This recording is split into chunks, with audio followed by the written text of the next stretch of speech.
स्वामी की जय।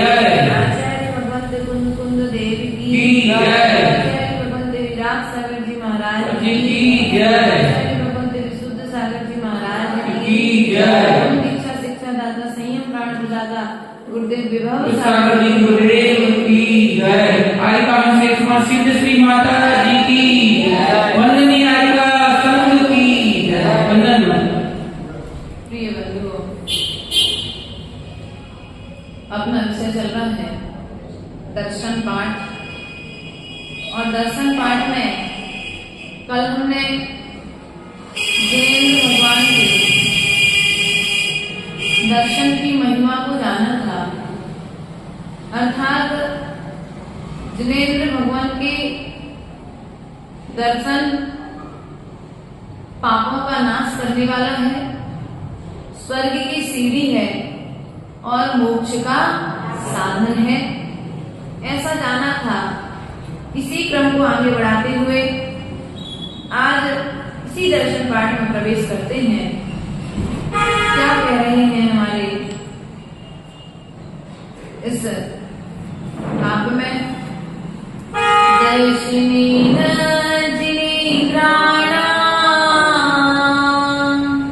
साधुनाम वंदने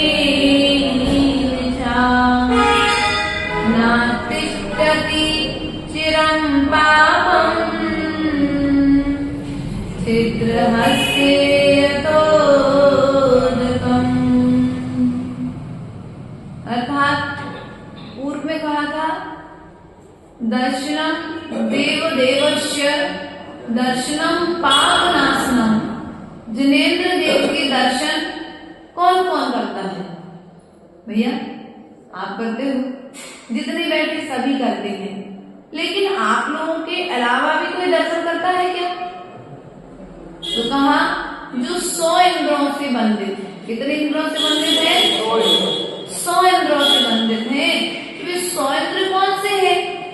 यहाँ पर बतलाया 40 इंद्र भवनवासी के, 32 इंद्र व्यंतरों के, 24 इंद्र कल्पवासियों के, एक सूर्य विमान में स्थित, एक चंद्र विमान में स्थित, एक मनुष्यों का राजा चक्रवर्ती और त्रयंचों का राजा शेर।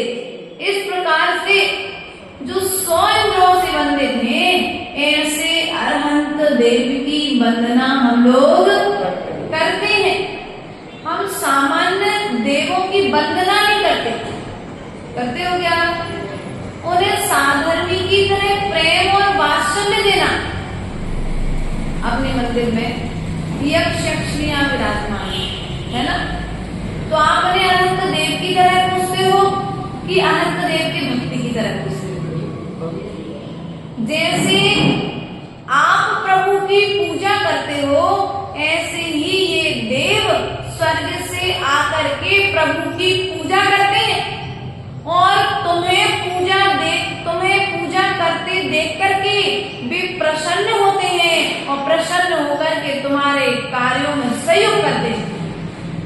लेकिन कई कई जगह पर ऐसी मान्यताएं फैल चुकी हैं कि अनंत देव से ज्यादा हम देवों को, बल्कि ऐसा उन देवों को बड़ी खेद खिन्नता होती है कि संसारी मूर्ख प्राणी की स्थिति तो देखो कि ये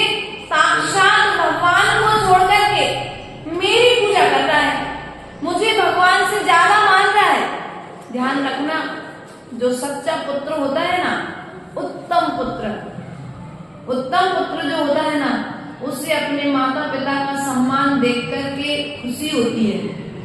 और जो उत्तम पुत्र नहीं होता है, वो सोचता है माता पिता का तो जीवन भर सम्मान हुआ है, अब मैंने आज बोली दी है तो मेरा ही सम्मान होना चाहिए। लेकिन जो योग्य संतान है, संस्कारी संतान है, वो क्या कहेगी, भैया वो बोली भले ही मैंने लिखी है, लेकिन नाम माता पिता का लिखना, पैसे भले ही मैं दूंगा, लेकिन सम्मान के लिए जब बुलाओ तो माता पिता को बुलाना। उसी प्रकार से जो सम्यक दृष्टि देवी देवता हैं, उन्हें भी क्या होती है, हम अनंत देव की पूजा करते हैं तो उन्हें प्रसन्नता होती है, और वे प्रसन्नता के बल पर आकर के हमारा सहयोग, और हम सम्यक दृष्टि श्रावक होकर के अनंत देव को छोड़ करके अन्य मतालंबी देवी देवताओं को पूजने के लिए, सम्यक दृष्टि की तो बात छोड़ो, अन्य के लिए भी पूजने में पीछे नहीं रहते हैं। ऐसा नहीं करना चाहिए, क्योंकि मनुष्य पर्याय में यदि कोई चीज प्राणी योग्य है तो वह है सम्यक दर्शन, और मनुष्य पर्याय में आने के पश्चात में यदि सम्यक दर्शन प्राप्त नहीं किया तो तुमने कुछ भी प्राप्त नहीं किया। दूध पाने के पश्चात में यदि दूध से घी नहीं निकाला तो दूध खराब हो जाएगा। तुमने तिल को पाने के पश्चात में तिल से तेल ही निकाला, फली मूंगफली को पाने के पश्चात में उस फली दाने से तुमने तेल ही निकाला, तो कुछ दिन बाद वो स्वयं अपने आप तिलाएंगी बस आने लगती है। वैसे ही तुम्हारे पश्चात में जो सब मनुष्य पर्याय मिली है, यदि इस मनुष्य पर्याय से में तुम रह करके तुमने सम्यक दर्शन ज्ञान और चारित्र को प्राप्त नहीं किया, तो जैसे वह खली का टुकड़ा कोई काम का नहीं है ना, वैसे तुम्हारे मनुष्य पर्याय भी कोई काम की, माटी से बनी थी माटी में जाकर के वापस मिल जाएगी। इसलिए पुरुषार्थ करो, मनुष्य पर्याय में अनंत देव और वीतराग गुरु के अलावा किसी के चरणों में नमस्कार नहीं करूंगा। दर्शनीन जिनेन्द्राणाम, जिनेन्द्र देव का दर्शन, किसका दर्शन, जिनेन्द्र देव का दर्शन, और साधुओं की वंदना, किसकी वंदना, बोलो तो, साधुओं की वंदना, च और ना चिरम तिष्ठ्यति पापम, अधिक समय तक नहीं ठहरते। कौन नहीं ठहरते, छिद्र हस्ती यथोदकम, जिस हाथ में छेद हो उस छेद सहित हाथ में या पात्र में जल अधिक समय तक नहीं रहता, उसी प्रकार से क्या है, जिनेन्द्र भगवान के दर्शन से और साधुओं की वंदना करने से पाप अधिक समय तक नहीं रहता है। पाप को भगाना चाहते हो तो क्या करो, भगवान के दर्शन करो और गुरुओं की वंदना करो, गुरुओं के चरण स्पर्श करो। जब भी गुरुओं के पास में जाओ भैया मिलन, तो कैसे दर्शन करोगे, नमस्ते, अरे आजकल लोग ऐसे करते महाराज, नमस्ते, जैसे स्कूल के टीचर को नमस्ते करते निकल जाते ना स्टूडेंट लोग, ऐसे हमारी भी नमस्कार की जगह नमस्ते, मुख से वाली नमोस्तु बोलो, लेकिन नमस्कार की मुद्रा, वो तो नमस्ते वाली मुद्रा खड़े खड़े कर देते हैं। गुरु आ रहे हैं, जा रहे हैं, बैठ रहे हैं, उठ रहे हैं, बोल रहे हैं, आहार को निकल रहे हैं, सामयिक में बैठ रहे हैं, स्वाध्याय में बैठ रहे हैं, तब हमें क्या करना चाहिए, गुरु की विनय करना चाहिए। दर्शनीय साधु नाम वंदनीय, साधु की वंदना, जब भी गुरु के चरणों में जाओ तो गुरु के चरणों में जाकर के एक बार विचार कर लो कैसे वंदना करनी है। भैया मिलन, धर्मेंद्र भैया, आप यदि कोई महाराज जी के पास जाओगे ना, एक बार विचार करोगे, कपड़े सफेद पहन करके रखो और आगवानी हो रही थी रास्ते में, तो आप एक बार विचार करोगे, सोचोगे अरे बैठ के नमस्ते करेंगे तो कपड़े गंदे हो जाएंगे, करते कि नहीं करते आप लोग विचार। लेकिन जो जैनेतर व्यक्ति है वो विचार नहीं करता, वो तो देखता रही ये तो भगवान आ रहे हैं, और तत्काल साष्टांग नमस्कार, अष्टांग नमस्कार, उसे ये नहीं लगता मेरे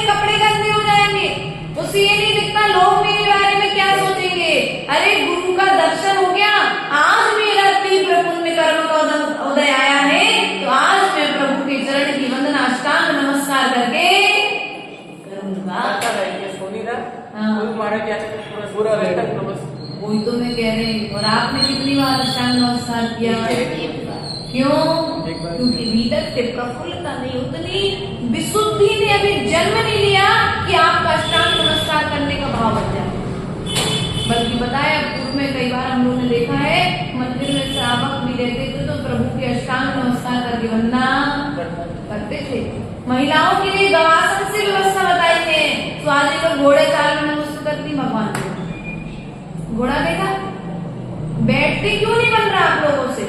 क्योंकि आप लोगों ने गवासन अवस्था में भगवान को नमस्कार करना बंद कर दिया। गौ देखी बैठी रास्ते में, रोज मिलती होगी, खड़ी तो देखिए, बैठी भी देख लेना जिनके यहाँ गाय हो। अगर आप गौ आसन में बैठ करके रोज प्रभु को नमस्कार करेंगे तो कभी आपको कमर की और घुटने की समस्या नहीं आएंगी। लेकिन आपने किया क्या? धीरे धीरे, अरे वो चेयर पे बैठते हैं, वो ऐसे नमस्कार करते, तो अपन ने भी वैसे नमस्कार करना। अब झुकना जब तुमने बंद कर दिया है, घर पर काम करती थी पहली महिलाएं, तो सभी तरह के काम जब भी करती थी तो उन्हें कभी इस तरह की जॉइंट पेन वगैरह समस्या है। आज शरीर बीमारियों का घर बन गया है क्योंकि हमने मूलभूत क्रियाएं अपनी छोड़ दी है। व्यक्ति अपने हाथ से पानी खींचता था तो एक्सरसाइज हो जाती थी, अपने हाथ से झाड़ू पोछा लगाता था, अपने हाथ से कपड़े धोता था, अपने हाथ से भोजन बनाता था, अपने हाथ से पूरे घर की सफाई करता था, तो व्यक्ति स्वस्थ रहता था। और आज व्यक्ति बीमार रह रहा है। इस बीमारी का कारण क्या है? इस बीमारी का कारण है हमारा आलस, हमारा प्रमाद और गुरुओं की वंदना जिस विधि से बताई गई है उस विधि से वंदना ना करना। भाई गलत तो नहीं कहा? तो माता जी वंदना कैसे करें? जैसी वंदना राधा श्रेणी ने की थी, जैसे प्रभु की वंदना चक्रवर्ती ने की थी, वैसी वंदना करना है। जैसी वंदना सौधर्मेंद्र ने की थी वैसी ही तो वंदना करनी है। अलग से तुम्हें कुछ भी नहीं करना है। तुम्हारे नगर में जब साधु आए तो साधुओं के लिए अपने हिसाब से साधुओं के लिए नमस्कार करना। क्या करना? बैठ करके गवासन से अष्टांग नमस्कार करना। नमस्कार करने के पश्चात में आवर्त करना। ये क्या है? 3 आवर्त और 1 सिरोन्नति। अर्थात लोक में जितने साधु हैं, एक साधु की तो मैं साक्षात वंदना कर रहा हूँ, लेकिन लोक में जितने साधु हैं उन सबको नमस्कार आवर्त करके नमस्कार करना। अब नमस्कार करने के पश्चात में साधु के चरणों का प्रक्षालन करना। क्या करना?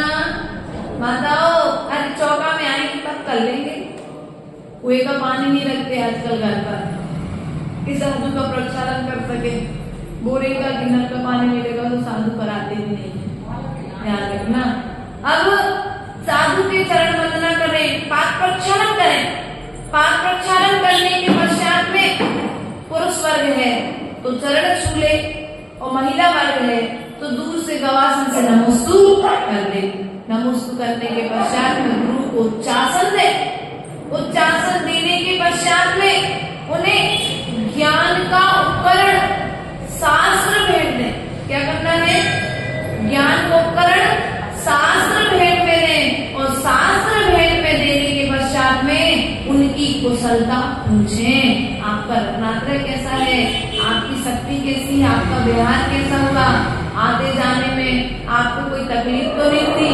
आदि आदि तरह से उनकी कुशल क्षेम पूछना ही तो गुरु की वंदना है। और क्या करना आपको वंदना करने के लिए भैया? और कुछ करना पड़ेगा धर्मेंद्र जी, भैया, सेठ साहब, प्रदीप जी या निर्मल जी? भैया का नाम प्रदीप है ना? रजित, गजेंद्र जी, इसके अलावा कुछ करवाते क्या अपने गुरुजन? बोलो, इसके अलावा अपने गुरुजन की विनय को करवाते क्या? कम से कम यदि इतनी भी विनय हमने कर ली तो भी हमारी नैया पार हो जाए। और हमें क्या है? साधु नगर में आ जाए, साधु नगर से चला जाए, हमें साधु के पास ना बैठने की फुर्सत है ना जाने की फुर्सत है, तो पूछने की बात तो बहुत दूर ही रहेगी। इसलिए साधुओं की वंदना करने से क्या होते हैं? पाप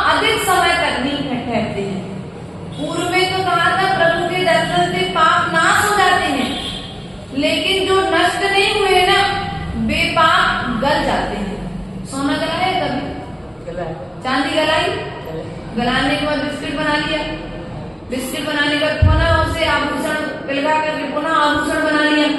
लेकिन यहाँ ऐसी व्यवस्था नहीं है। यदि एक बार गल करके पाप गल करके नष्ट हो जाए, क्या दूध एक बार घी बन जाए फिर वह पुनः दूध नहीं बन सकता। उसी प्रकार से जो पाप प्रभु के दर्शन से नष्ट नहीं हुए हैं, वे पाप गुरु की वंदना से नष्ट हो जाते हैं। और गुरु की वंदना से नष्ट किए गए पाप फिर कभी पुनः उदय में नहीं आते हैं। इसलिए प्रिय बंधुओं, गुरुओं की वंदना हमें भाव पूर्वक करना चाहिए, नमस्ते पूर्वक नहीं, दूसरों को दिखाने के लिए नहीं करना चाहिए। यहाँ भगवती आराधना ग्रंथ राज का स्वाध्याय चल रहा था और स्वाध्याय के मध्य में आचार्य भगवत शिवकोटि मुनिदास ने गुरु की विनय करने के लिए कहा है। तो गुरु की विनय किस प्रकार से करें, तो यहाँ पर पेज नंबर 277 और गाथा नंबर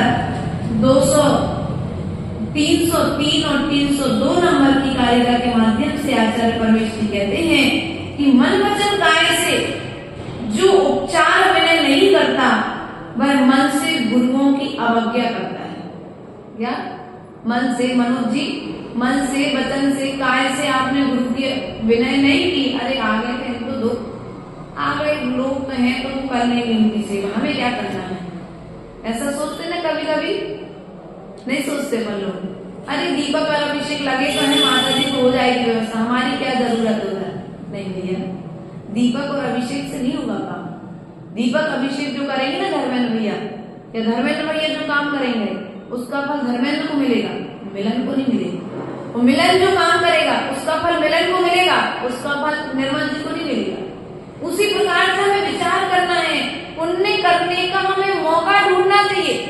जैसे हम किसी का अपमान करने का मौका ढूंढते ना, अब मिलने तो हम मौका हम बताते हैं और मौके पर फिर उसका अपमान करने से पीछे, जैसे तो मौका ढूंढते अपमान करने के लिए, लेकिन आचार्य परमेश जी कहते हैं हमें मौका ढूंढना चाहिए गुरुओं की विनय करने का।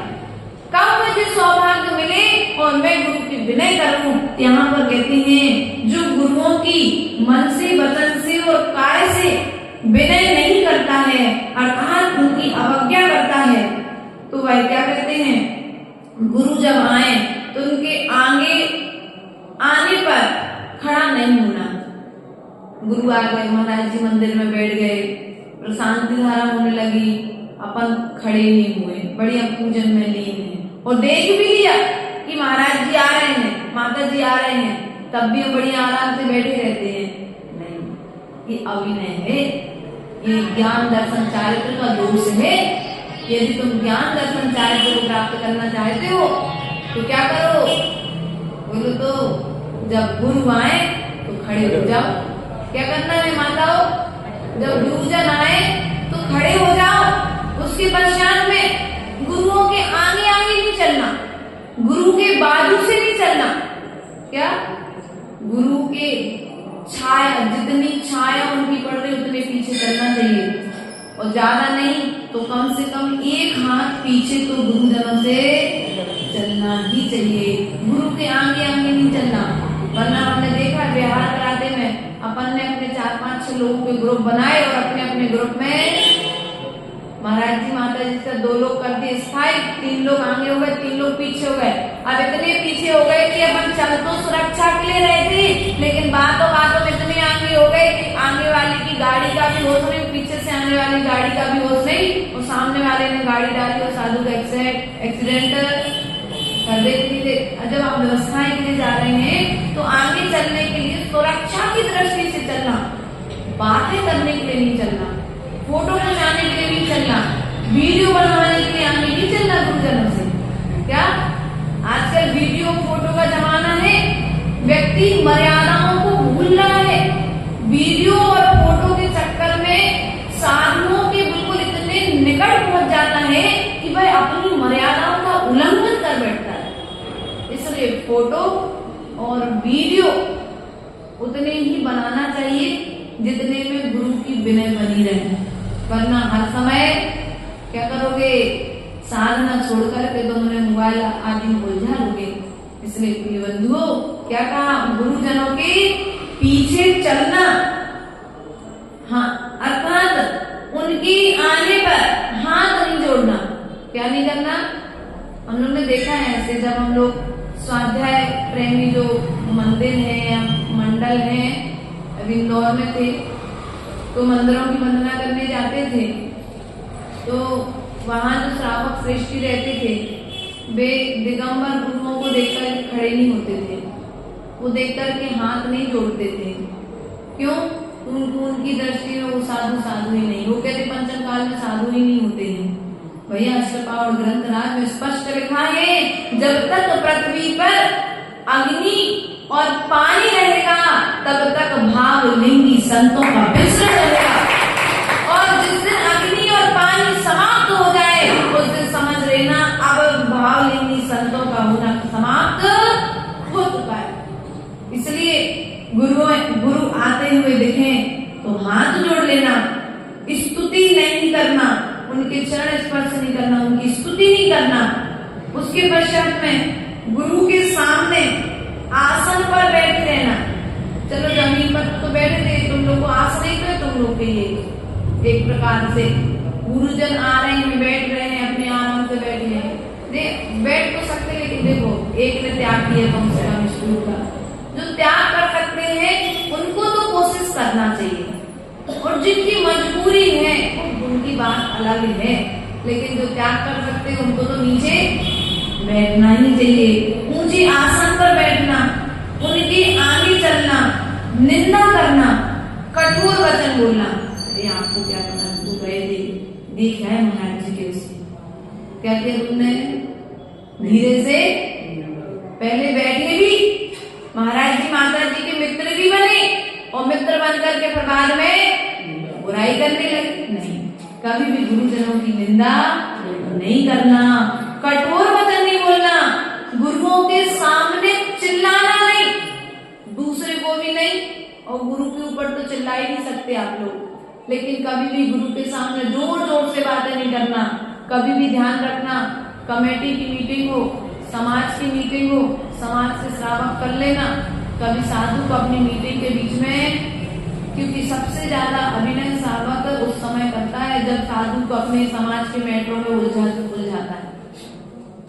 इसलिए कभी भी अपने समाज के मैटरों के बीच में साधु को लेकर के वो कभी भी अपनी समाज की बात साधु को नहीं सुनाना, ध्यान रखना, क्योंकि तुम अपनी बात यदि साधु को सुनाओगे तो साधु सोचेगा अरे अच्छी समाज नहीं है, चलो ना अपन व्यवहार कर जाए। तो हो सकता था कि तो और दिन साधु को रुकने का मन हो, लोगों का साधु के प्रति बहुत अच्छा रिस्पांस बन रहा हो, लेकिन तुमने वो कानाफूसी की ना, तो उसके कारण साधु, अब तुम बाहर गए, कमरे में बैठे थे, बहुत अच्छा माहौल चल रहा था, स्वाध्याय हुआ है, कोई बात हुई, तुमने कहा महाराज जी अच्छे नहीं है, हम नहीं जाना। एक बार हुआ, दूसरी बार तुमने जाना, तुम तो आए नहीं, लेकिन तुमने दूसरे से भी कह दिया महाराज जी के पास ज्ञान नहीं है, भैया क्या करोगे जाकर के? तो तुम भी नहीं आ रहे और दूसरे को भी नहीं आने दे रहे। हो सकता है तो तुम्हारे पास जितना ज्ञान उससे थोड़ा कम ज्ञान हो, लेकिन चारित्र में तो तुमसे श्रेष्ठ, चारित्र की तो वंदना कर लेते, कम से कम चारित्र को तो नमस्कार कर लेते। हो सकता है तो उनके पास ज्ञान कम हो, लेकिन चारित्र तो तुमसे, आप लोग क्या देखते हो आजकल? ज्ञान देखते हो।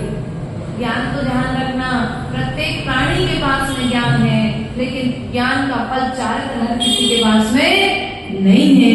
इसलिए गुरु के सामने कठोर वचन नहीं बोलना, आपस में भी नहीं, एक दूसरे के लिए भी नहीं, और गुरु के लिए भी नहीं बोलना। उसके पश्चात में यदि कोई पुरुष गुरु के सामने गुरु की निंदा करता है, गुरु की पीठ पीछे गुरु की निंदा करता है, गुरु को अपशब्द कहता है, गुरु के आगे आगे चलता है, उनसे ऊंचे आसन पर बैठता है, वह नीच गोत्र का बंध करता है। क्या कहा? क्या करता है वो? बोलो थोड़ा सा। कौन से गोत्र का बंध? अपन ये काम अनादिकाल से करते आए हैं, गुरुओं की निंदा की है, तो अभी तक मुझे नहीं मैं की थी, अच्छी प्रशंसा की थी, तो आज उच्च कुल मिल गया, उच्च गोत्र मिल गया, उत्तम शरीर मिल गया, उत्तम धर्म मिल गया, उत्तम गुरु मिल गए, उत्तम शास्त्र मिल गए, उत्तम देव मिल गए। अब ऐसा कोई काम मत करना कि तुम्हें नीच गोत्र में जाकर के पुनः जन्म लेना पड़े। उसके पश्चात में कहते हैं जो गुरुओं की निंदा करता है, जो उनकी वैया वृत्ति आदि नहीं करता है, वह मर करके स्वान बनता है, वह चांडाल बनता है, वह कुत्ता सुअर आदि जैसी पर्यायों में जन्म लेता है।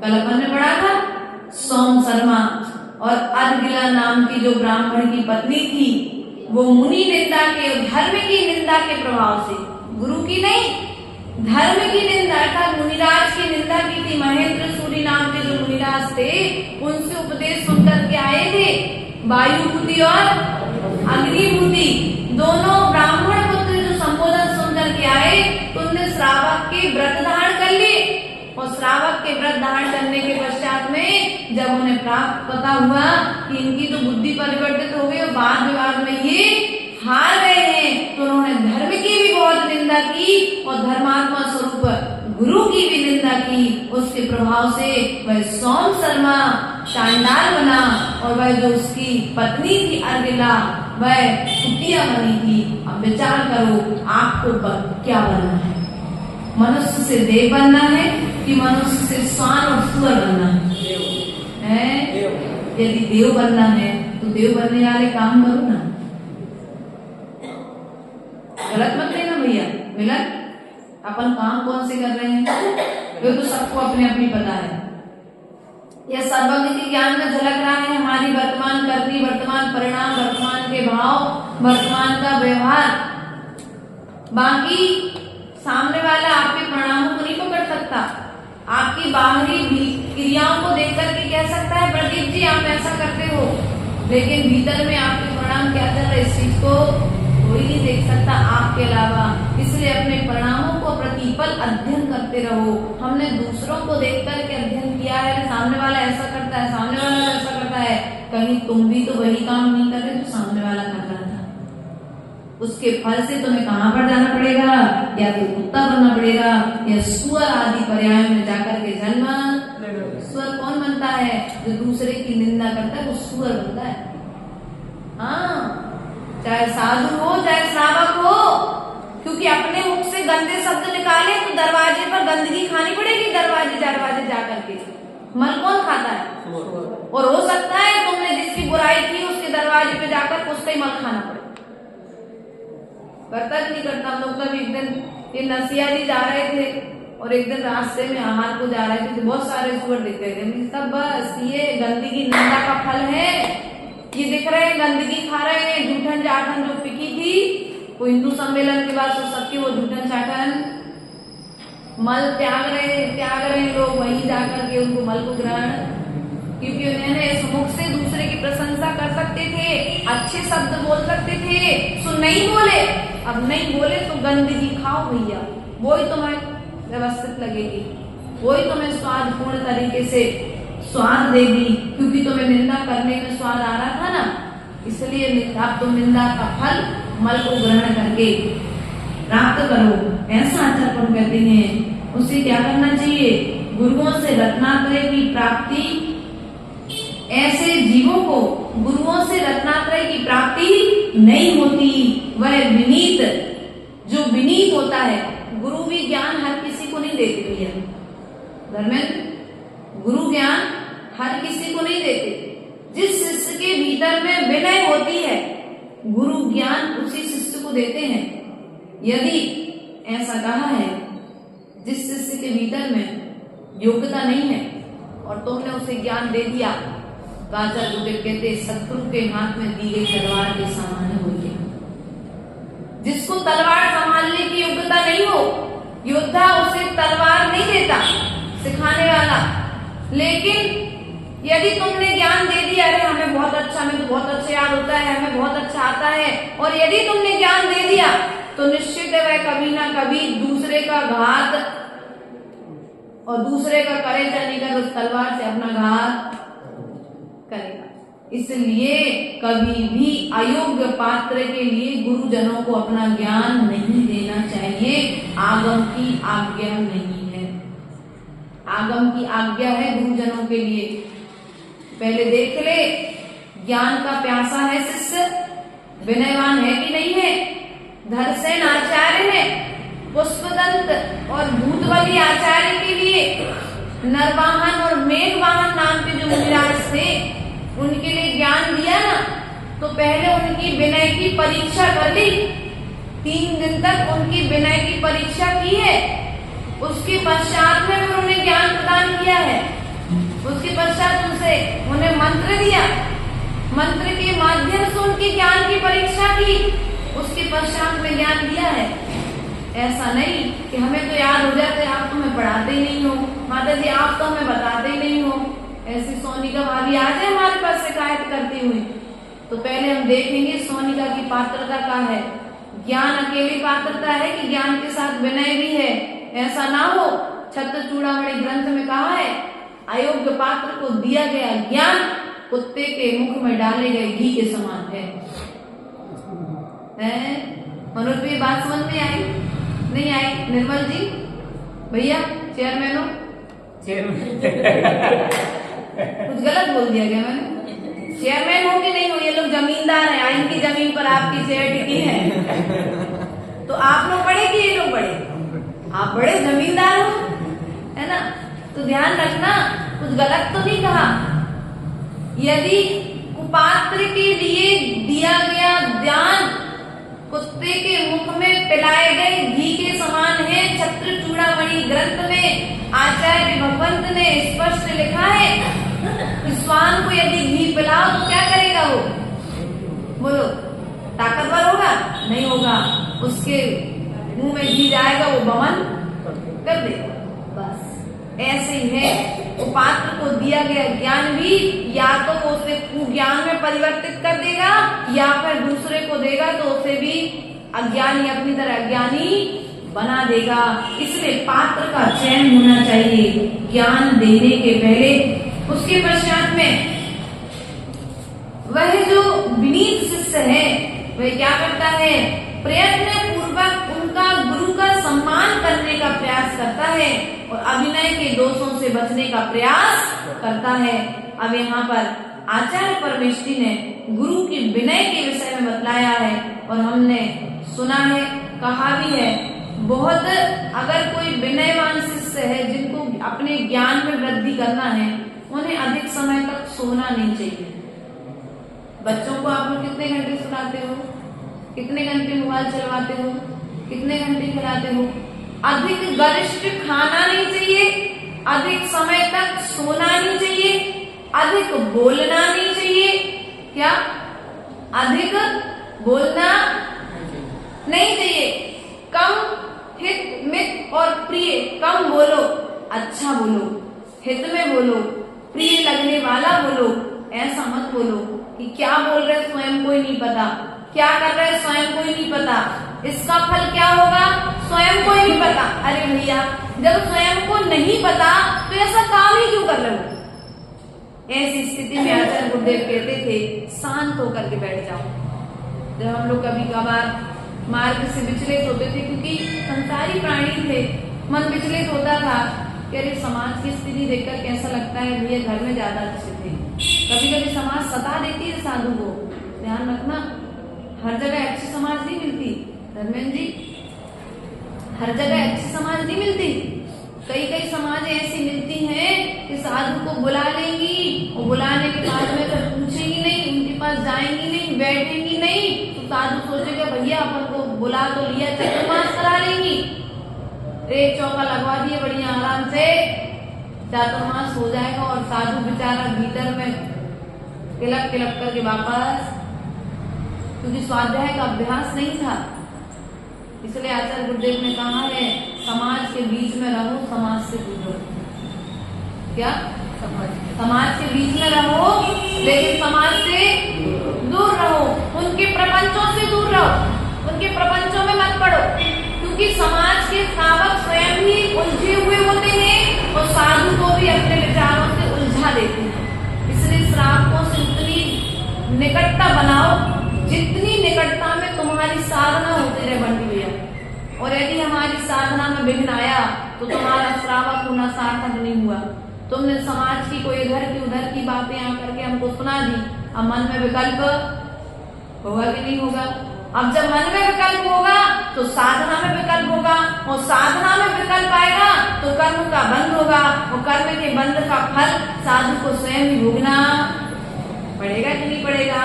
इसलिए यदि साधु की वंदना करना चाहते हो तो समय पर जाओ और समय पर आओ। स्पष्ट कहा है, गुरु के इतने निकट मत जाओ कि तुम्हें गुरु के दोष देखने लग जाए। क्या भैया? मनोज जी, निर्मल जी, भैया जितेंद्र जी, हितेंद्र जी, और बाजू में वर्धमान जी, इनका नाम ही वर्धमान है। क्या गुरु के इतने निकट मत जाओ कि तुम्हें गुरु के दोष दिखने लग जाए। गुरु से इतनी दूरियां बना करके रखो कि हमेशा जब जब निर्ग्रंथ गुरुओं को देखो तो उनकी वंदना का भाव तुम्हारे भीतर में उत्पन्न हो जाए।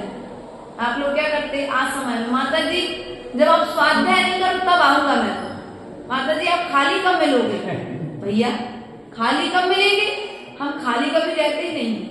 हमारे पास जब भी आओगे हम स्वाध्याय करते ही मिलेंगे, क्योंकि आचार्य गुरुदेव ने कहा माँ जिनवाणी को पढ़ते रहोगे, पढ़ाते रहोगे तो कर्म बंध से बचते रहोगे।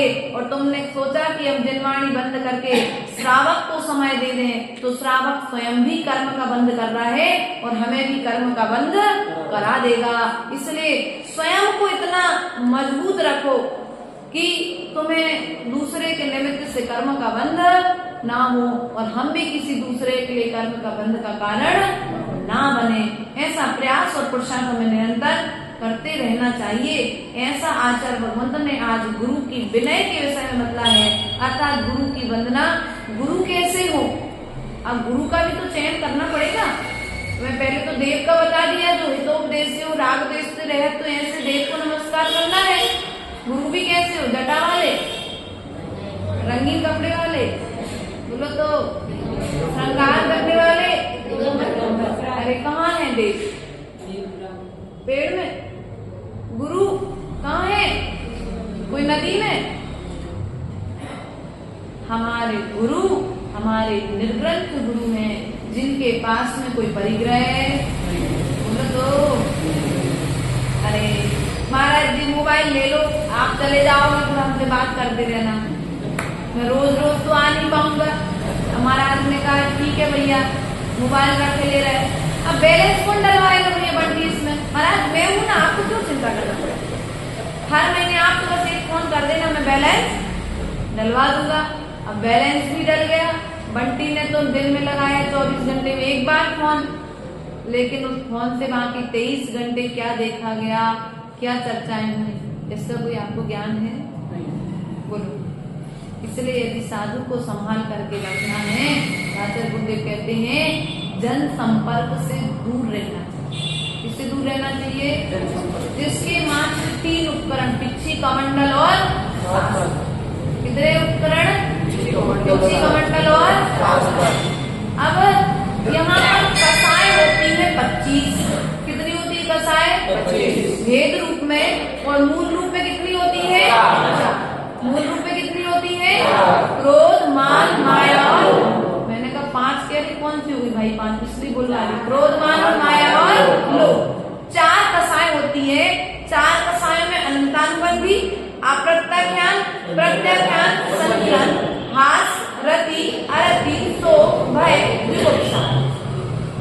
अब निर्णय ये करना है, अनंत भगवान संसारी है कि सिद्ध है? बोलो। अनंत भगवान संसारी है कि सिद्ध है? वर्धमान जी संसारी है। साधु परमेश्वरी संसारी है कि सिद्ध है? उपाध्याय परमेश्वरी संसारी है कि सिद्ध है? संसारी है। आचार्य परमेश्वरी सिद्ध है कि संसारी? भैया नितेश के पापा जी कौन है? आचार्य परमेश्वरी। आलिका माता जी संसारी है कि सिद्ध है? बोलो तो संसारी है। और जब तक वे संसारी हैं तब तक उनकी अप्रत्याख्यान वर्णी कसाय का उदय चलेगा ही चलेगा। ध्यान रखना, साधु हंसेगा भी, साधु रोएगा भी, साधु राग भी कर सकता है, साधु द्वेष भी कर सकता है, लेकिन अपने गुण स्थान के अंतर्गत। क्या करेगा? अपने गुण स्थान के अंतर्गत उसकी मर्यादा, जैसे कहा ना, अनंतानुबंधी कसाय की मर्यादा पत्थर पर खींची गई रेखा के समान है ना। संतुलन की मर्यादा लकड़ी पर खींची गई रेखा के समान। उसके अप्रत्याख्यान, अनंतानुबंधी और फिर अप्रत्याख्यान। प्रत्याख्यान रेत पर खींची गई रेखा के समान और संतुलन पानी पर खींची गई रेखा के समान। अब बताओ, अनंत भगवान जब संसारी है तो साधु भी संसारी है, और जब तक संसारी रहेगा तब तक उसके भीतर में कसाय का उदय चलेगा। आएगी कसाय, लकड़ी पर खींची गई रेखा के समान आएगी, किसी के पास में रेत पर खींची गई रेखा की तरह आएगी, किसी के पास में ज्यादा सरल परिणामी, भद्र परिणामी होगा तो पानी पर खींची गई रेखा के समान उसे कसाय उत्पन्न। अब उसे कसाय उत्पन्न हो तो उसे देख करके तुम लोग अप्रभावित नहीं हो ना। अरे भी महाराज तो बहुत हंसते हैं, क्या हास्य कसाय है? क्या मालूम है? साधु को भी मालूम है हंसना कसाय है, लेकिन किस पर हंसना? दूसरे को नीचा दिखाने के लिए यदि साधु हंस रहा है तो पाप कर्म का बंध कर रहा है, यदि प्रभु की प्रतिमा को देख करके हंस रहा है तो पाप कर्म का बंध नहीं कर रहा है, वह प्रसन्न हो रहा है भीतर में, अहो भाग मान रहा है। प्रभु के चरणों को देख करके प्रफुल्लित होकर के गुरु की वंदना करके यदि शिष्य के आंखों से आंसू निकल जाए तो समझ लेना ये कर्म बंध के आंसू नहीं है, ये कर्म निर्जरा के आंसू है। यदि गुरु को देख करके शिष्य राग करे, अब यहाँ पर राग के दो भेद, एक प्रशस्त राग और एक अप्रशस्त राग। यदि अप्रशस्त राग होगा तो वह सोचेगा मेरे गुरु से मात्र मैं ही जुड़ा रहूं, मेरे गुरु मुझे ही प्रेम दे, मेरे अलावा कोई दूसरे का ज्यादा स्थान नहीं होना चाहिए। क्या मेरे अलावा मेरे गुरु के पास कोई दूसरे का स्थान? राग जब अप्रशस्तता में बदल जाता है, जैसे पति और पत्नी का प्रेम होता है ना, पत्नी अपने पति को दूसरे के साथ में देखना पसंद नहीं करती है, उसी प्रकार से यदि तुमने गुरु से तुम्हारे लिए राग हो गया तो तुम दूसरे के साथ देखना पसंद, तुम्हें गिलानी होगी, तुम्हें घृणा आएगी, और उस घृणा के कारण फिर तुम्हें क्रोध आएगा, और क्रोध आएगा तो फिर क्या होगा? मान भी आएगा, और मान के साथ में फिर कसाय में परिवर्तित होकर के क्या करेगा? शोक में परिवर्तित हो जाएगा। इसलिए गुरु से राग करो, उतना राग करो जितने राग में तुम्हारी साधना वीत रागता बनी रहे, वीत रागता नष्ट हो, इतना राग गुरु से, गुरु के राग में आकर के देखो हमारी स्थिति क्या है। जिनसे हम जुड़ जाते हैं ना वर्तमान जी, जिनसे हम जुड़ जाते हैं ना, उनकी बुराई हमें अच्छाई दिखती है, और जिनसे हम जुड़ते नहीं है ना बंटी भैया, उनकी अच्छाई भी बुराई दिखती है। ये प्रत्येक प्राणी की स्थिति है, ये तुम और हम नहीं, ये प्रत्येक संसारी प्राणी की स्थिति है। बल्कि सम्यक दृष्टि जो श्रावक है वो जिससे जुड़ा है उसकी भी निंदा नहीं करेगा, और जिससे नहीं जुड़ा है उसकी भी निंदा नहीं करेगा। वो तो जो नगर में आएगा उनकी सबकी सेवा। अरे तुम्हारे महाराज आएगा तो तुम चौका लगाओ, हमारे महाराज आएंगे तो हम चौका लगाएंगे। एक महाराज आए तो बिल्कुल क्या कहते ना, खूब भक्ति और खूब सेवा और खूब सब कुछ, और दूसरा आया तो दर्शन करने के लिए भी भक्तर। अब बताओ ये सम्यक दर्शन का चिन्ह है कि मिथ्या दर्शन का चिन्ह है? तुम्हारे महाराज आए तो मोह का चिन्ह, मोह अर्थात मिथ्यात्व, मोह अर्थात मिथ्यात्व का चिन्ह है। इसलिए यदि तुम अपना कल्याण करना चाहते हो तो आचार्य गुरुदेव ने कहा है स्वाध्याय, क्या करो? स्वाध्याय में लीन रहो, क्योंकि जितना जितना तुम स्वाध्याय करोगे उतना उतना ज्ञान बढ़ेगा, और जितना जितना ज्ञान बढ़ेगा उतना उतने उतने कर्म की निर्जरा होती जाएगी। जितना जितना ज्ञान बढ़ेगा उतना उतना सुख बढ़ेगा। क्या बढ़ाना है आपको मिलन भैया? क्या चाहिए? दुकान किस लिए खोली थी? सुख के लिए खोली थी ना, पैसा आएगा, पंखा भी आ जाएगा, कूलर भी आ जाएगा, एसी भी आ जाएगा, पत्नी के लिए जो सामान चाहिए वो सब सामान भी आ जाएगा, बच्चों की अच्छे से पढ़ाई हो जाएगी। हमने सुख इन्हीं चीजों में मान करके रखा है। लेकिन ये सुखाभास, क्या है ये? सुखाभास है। ये सुख नहीं है, ये सुख नहीं है, ये सुखाभास है। तो सच्चा सुख कहाँ पर है? तो आचार्य भगवान ने कहा सच्चा सुख है प्रभु की वंदना करने में, अपने गुणों को जागृत करने में, आत्मा के ध्यान में, स्वाध्याय करने में, स्वाध्याय सुनने में और स्वाध्याय सुनाने में। अर्थात जहाँ पर आत्मा की अनुभूति होने लगे वहाँ पर सच्चा सुख है, और जहाँ पर आत्मा से विमुखता आने लगे वहाँ पर सच्चा सुख नहीं है। इसलिए प्रयास और पुरुषार्थ करो, गुरुओं की वंदना भेदभाव छोड़ करके भेद विज्ञान पूर्वक करो। ये तन है, उद्गल है, परिवर्तित हो जाएगा, लेकिन परिणामों के निमित्त से जो पाप इकट्ठा करोगे वो उसे कोई दूसरा परिवर्तित नहीं कर पाएगा। गुरु आएंगे और चले जाएंगे, लेकिन उनके निमित्त से तुम पाप करना चाहो तो पाप कर लो, और पुण्य करना चाहो तो तुम पुण्य कर लो। ये तुम्हारे ऊपर डिपेंड करता है कि तुम्हें करना क्या है। पिता ने संपत्ति दी है, उसे चाहो तो तुम जुआ खेल करके समाप्त कर दो, और उसे चाहो तो प्रभु की भक्ति में जाकर के समर्पित कर दो, अच्छा व्यापार कर लो। तुम्हारे हाथ में है निर्णय कि तुम्हें अच्छा कुल मिला है, अच्छा धर्म मिला है, अच्छे गुरु मिले हैं, अच्छे अच्छे कार्य करने के तुम्हें मौके मिलते हैं। अब तुम उसे निराश होकर के करो, हताश होकर के करो, मन मार करके करो। क्या मन मार करके करते ना? अरे अब तो करना ही पड़ेगा, महाराज आ ही रहे हैं। कुछ लोग अरे यार इतना बड़ा संघ हो जाए, कैसी व्यवस्था बनी? भैया चिंता मत करो, तुम लोग किसी साधु के भाग्य के विधाता नहीं हो। अहंकार में बिल्कुल फूले मत रहना, नहीं तो फुग्गे की तरह एक पिन लगेगी और फूट जाओगे। आदमी सोच करके बैठता है कि मैं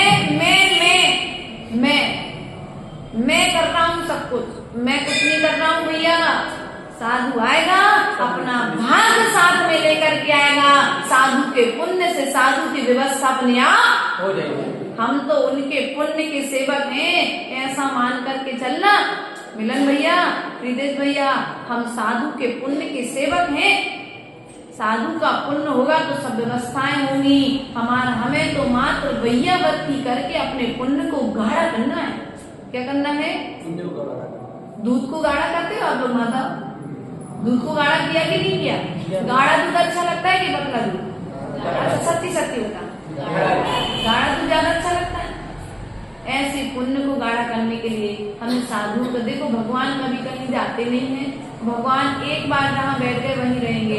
जिनवाणी माँ को तुम जहाँ रख दोगे वहीं पर रहेगी, लेकिन गुरुओं का सानिध्य हमको जब प्राप्त होता है तो हमारा जो निगत्ति लिखाचित जैसे जो कर्म हमने बांध करके रखाने जाते हैं, वे कर्म भी गुरु की वैयावृत्ति से नष्ट हो जाते हैं। इसलिए प्रयास और पुरुषार्थ करो कि गुरु की वैयावृत्ति करने का जब सौभाग्य मिले तो मन को मलिन मत करो, मन को विशालता से भर लो कि मेरा सौभाग्य का दिन तो देखो कि मैंने 365 दिन कमाया और 15 दिन मुझे दान देने का सौभाग्य मिला। क्या मैं रोज अनंत की मुद्रा के दर्शन करता हूँ, लेकिन आज मुझे साक्षात अनंत की मुद्रा के दर्शन हो रहे हैं, ये मेरा सौभाग्य है। ऐसा विचार मान करके प्रभु के दर्शन करो। वह चंदन बाला ने कैसे भक्ति से प्रभु को आहार दिए थे, आज मेरा सौभाग्य है कि उस अनंत की मुद्रा को मुझे आहार दान देने का सौभाग्य मिला है। आज मेरे जीवन की कमाई मोक्ष मार्ग के दान में लगी है, क्योंकि तुमने साधु को क्या दिया? आहार दान नहीं दिया। तुमने साधु के आहार के साथ साथ तुमने दर्शन दान में दे दिया, तुमने ज्ञान दान में दे दिया, तुमने चारित्र ज्ञान में दे दिया, और चारित्र का फल तुमने भविष्य में साधु को मोक्ष दान में दे दिया है। इसलिए माताओं, कभी गुरुओं की वंदना करने से पीछे मत रहना, गुरुओं की वंदना से बचने का प्रयास मत करना। कभी भागना है तो पापों से भागना, लेकिन कभी पुण्य के उदय आने पर गुरुओं के दर्शन हो तो गुरुओं से दूर भागने का प्रयास मत करना। जैसे बने वैसे गुरुओं की भक्ति करने का पुरुषार्थ करना, ये मनुष्य प्रयास पाना तुम्हारा सार्थक हो जाएगा। इन्हीं भावनाओं के साथ बोले भगवान महावीर स्वामी की जय।